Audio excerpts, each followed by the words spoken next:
بسم اللہ الرحمن الرحیم نحمدہ ونصلی علی رسولہ الکریم۔ میرے عزیز دوستو، بھائیو، بزرگو،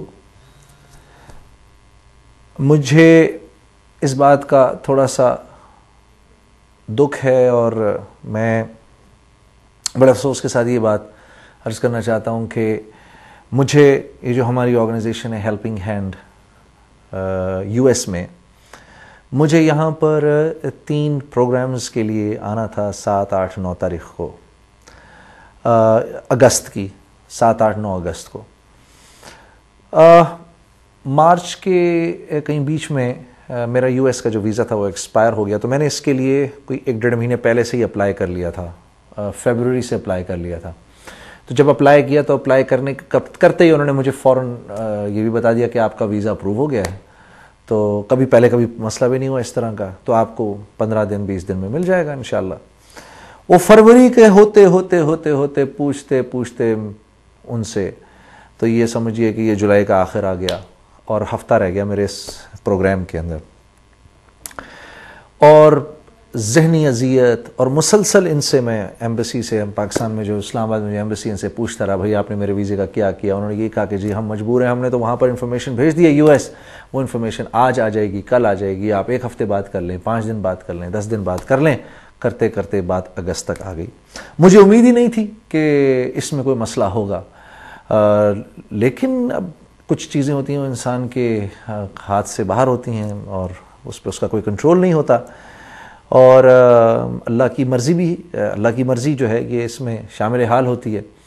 تو میں انتہائی دکھ سے یہ بات عرض کر رہا ہوں کہ مجھے اب ہفتہ رہ گیا اس پروگرام کے اندر، مجھے لگتا نہیں ہے کہ میں ویزا ان ٹائم مل سکے گا اور میں پہنچ سکوں گا۔ اس کے لیے مجھے بہت تکلیف ہے، دکھ ہے، اور میں آرگنائزرز کا خاص طور پہ ان کے سامنے مجھے اپنی زندگی میں پہلی دفعہ پشیمانی ہوئی ہے، اور وہ بھی ایک ایسی آرگنائزیشن ہیلپنگ ہینڈ جس کی وجہ سے دنیا بھر کے جو ڈیسٹیٹیوٹس ہیں ان کو اتنا استفادہ ہو رہا ہے، ان کو اتنا فائدہ ہو رہا ہے، اور یہ دنیا بھر کے اندر چیریٹی کر رہے ہیں اور لوگوں کو فائدہ پہنچا رہے ہیں۔ میرا بڑا دل تھا کہ میں آتا ان کے اس پروگرام کے اندر۔ تو ایک تو میں یہ تہہ دل سے اس بات کا مجھے افسوس ہے۔ آپ سب سننے والوں کو اور دیکھنے والوں کو میری ایک عرض ہے کہ اللہ کے نبی صلی اللہ علیہ وسلم نے 3 باتوں پر اللہ کی قسم کھائی ہے۔ پہلی بات جس پر آپ نے اللہ کی قسم کھائی وہ یہ ہے کہ صدقہ دو مال بڑھے گا، صدقہ دو مال بڑھے گا۔ اب آنکھ تو کچھ اور دکھاتی ہے، آنکھ تو دکھاتی ہے کہ سود لو تو مال بڑھے گا۔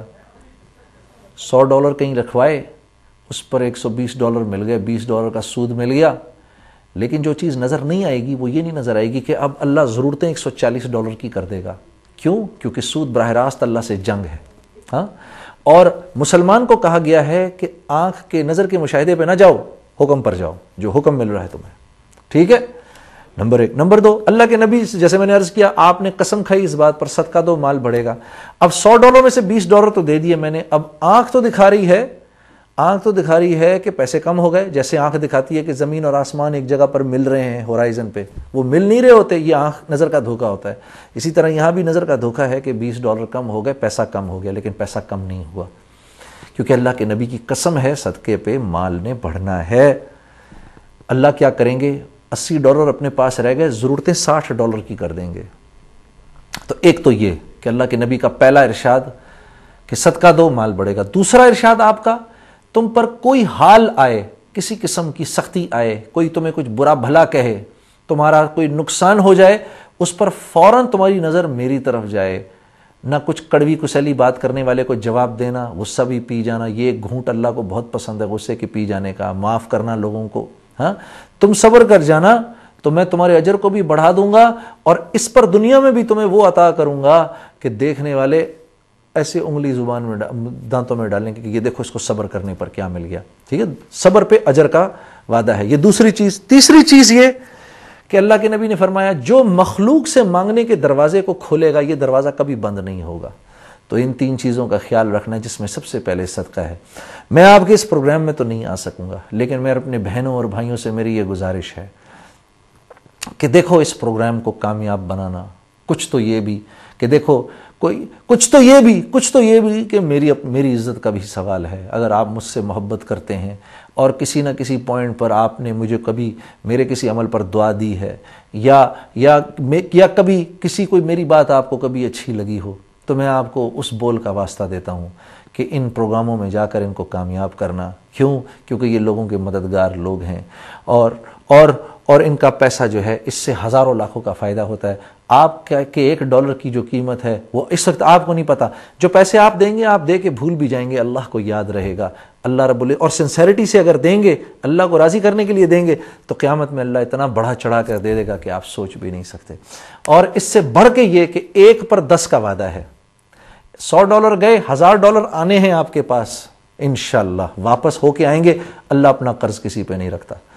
تو ضرور جائیے گا ان پروگرامز میں، ان کو کامیاب بنائیے گا۔ اور جیسے میں نے عرض کیا کہ بھئی ایک تو ہماری وہ ہے، دوسرا یہ کہ اللہ میں تو چلو خیر ایک عام سا آدمی ہوں، مخلوق ہوں، آپ اللہ کو راضی کرنے کے لیے جائیے، اللہ کی رضا کے لیے جائیے، ان پروگرامز کو کامیاب بنائیے، اور میرے لیے دعا کریے کہ میں آپ تک آنا چاہتا ہوں، آپ لوگوں سے ملنا چاہتا ہوں، آپ کے شہر میں پروگرام کرنا چاہتا ہوں، اپنے بھائیوں سے، اپنے پاکستان کے بھائیوں سے، اپنے ہندوستان کے بھائیوں سے، بنگلہ دیش کے، سری لنکا کے مسلمان بھائیوں سے اور بہنوں سے میں آنا چاہتا ہوں آپ لوگوں کے شہر میں، اور آ کر میں یہ پروگرامز کرنا چاہتا ہوں۔ آپ میرے لیے دعا کریے، اللہ رب العزت میرے لیے کوئی راستہ بنائے آپ تک آنے کا، اور میرے یہ جو ویزے کا جو تھوڑا سا جو مسئلہ ہے یہ جلدی ختم ہو۔ آج کل آپ کو ویسے ہی پتہ ہے کہ جو ہے یہ ان چیزوں میں تھوڑا سا ٹائم لگتا ہے، تو ایک تو یہ رکھیے گا، اور دل کھول کے دیجیے گا میرے دوستو، ہاں دل کھول کے دیجیے گا۔ ایک بات یاد رکھنا کہ اللہ کے ہاں پیسہ اس کا قبول ہوتا ہے جس کے لیے اللہ خود فیصلہ کرتے ہیں۔ کیوں؟ کیونکہ اللہ اپنی مخلوق کے لیے ہر ایک کے مال کو نہیں پسند فرماتے۔ اسی لیے آپ دیکھیں گے کہ جب مال دینے کی بات آتی ہے تو غربا مال زیادہ دیتے ہیں عمراء سے۔ کیوں؟ کیونکہ اللہ ان غریب کے مال کو پسند فرماتے ہیں کہ وہ اللہ اس کو ایکسپٹ کرتے ہیں۔ کیوں؟ اللہ نے اس کو قرض فرمایا ہے۔ یہ جب آپ اللہ کے راستے میں مال دیتے ہیں تو اللہ کو قرض دے رہے ہیں، اسی لیے اس کو قرض حسنہ کہا گیا ہے۔ یہ آپ اللہ کو قرض دے رہے ہیں اور اللہ فرما رہے ہیں ہم اس کو بڑھا چڑھا کے تمہیں واپس کریں گے۔ تو ضرور جائیے گا، اور میں بھی آپ سے انشاءاللہ جلد آ کے ملوں گا ہیں۔ اور جیسے میں نے پہلے کہا تھا آج پھر کہوں گا کہ بڑھتی رہے یہ روشنی، چلتا رہے یہ کاروان۔ السلام علیکم ورحمۃ اللہ وبرکاتہ۔ میرے عزیز دوستوں، السلام علیکم ورحمۃ اللہ وبرکاتہ۔ میں ہوں آپ کا جنید جمشید۔ اس پروگرام میں جو ابھی ہمارا پروگرام US میں ہو رہے ہیں ہیلپنگ ہینڈ کے توسط سے، میں اس میں خود تو نہیں آ سکا، لیکن کیونکہ میں نے آنا تھا اور آپ کو اللہ اور اس کے رسول سے نعت سنا کے جوڑنا تھا، اس لیے ایک نعت اللہ کے نبی صلی اللہ علیہ وسلم کی شان میں قبول فرمائیے۔ اے رسول امی خاتم المرسلین، تجھ سا کوئی نہیں، تجھ سا کوئی نہیں، ہے عقیدہ یہ اپنا بصدق و یقین، تجھ سا کوئی نہیں، تجھ سا کوئی نہیں، اے رسول امی خاتم المرسلین۔ بزم کونین پہلے سجائی گئی، پھر تیری ذات منظر پہ لائی گئی، سید الاولین سید الآخرین، تجھ سا کوئی نہیں، تجھ سا کوئی نہیں، اے رسول امی خاتم المرسلین۔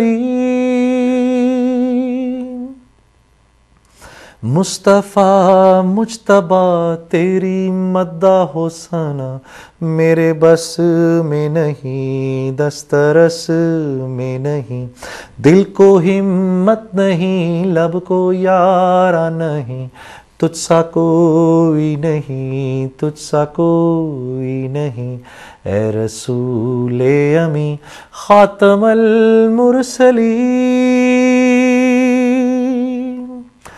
دست قدرت نے ایسا بنایا تجھے، جملہ اوصاف سے خود سجایا تجھے، اے ازل کے ہنسی اے ابد کے ہنسی، ڈھونڈتی ہے تجھے میری جان ہزیں، تیرا سکہ رواں کل جہاں میں ہوا، اس زمین میں ہوا آسمان میں ہوا، کیا عرب کیا عجم سب ہیں زیر نگیں، توبہ توبہ نہیں کوئی تجھ سا نہیں، اے رسول امی خاتم المرسلین، تجھ سا کوئی نہیں، تجھ سا کوئی نہیں، ہے عقیدہ یہ اپنا بس صدق و یقین، تجھ سا کوئی نہیں، تجھ سا کوئی نہیں۔